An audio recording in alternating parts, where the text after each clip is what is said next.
এক দেশ এক নির্বাচন নিয়ে বৈঠক। সোমবার দিল্লি যাচ্ছেন মুখ্যমন্ত্রী মমতা বন্দ্যোপাধ্যায়। নমস্কার, আপনারা দেখছেন দ্য লোকাল জার্নালিস্ট। আমি বিরাজ চক্রবর্তী আপনাদের সাথে। আসন্ন লোকসভা নির্বাচনের আগে এক দেশ এক ভোট সংক্রান্ত বৈঠকে যোগ দিতে আগামী সোমবার দিল্লি যাচ্ছেন মুখ্যমন্ত্রী মমতা বন্দ্যোপাধ্যায়।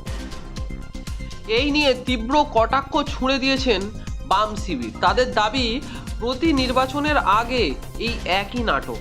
অন্যদিকে বকেয়া নিয়ে বাংলা হয়ে সওয়াল করায় রাজ্যপাল সিবি আনন্দ বোসকেও আক্রমণ করলেন বিরোধী দলনেতা শুভেন্দু অধিকারী।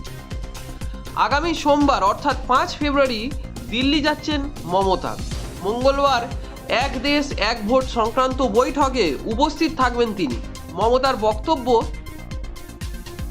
আমাকে একদিকের জন্য দিল্লি যেতে হবে, রাজনীতির জন্য নয়। ওয়ান নেশন ওয়ান ইলেকশন নিয়ে ওরা নাকি একটা এক্সপার্টস কমিটি করেছে, তারা আমাকে আমার ওপিনিয়ন জানাতে ডেকেছেন।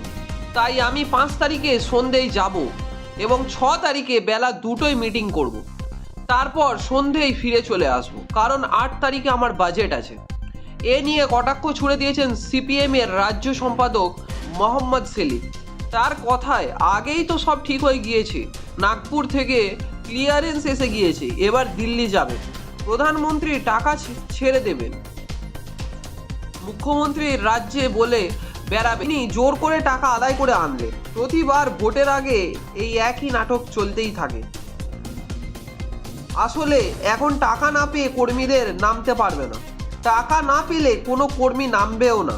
তাই এখন এসব নাটক চলছে, ঠিক সময় মতো টাকা পেয়ে যাবে। এ বিষয়ে আরও আপডেটস পেতে অবশ্যই দেখতে থাকুন দ্য লোকাল জার্নালিস্ট চ্যানেলকে। ধন্যবাদ।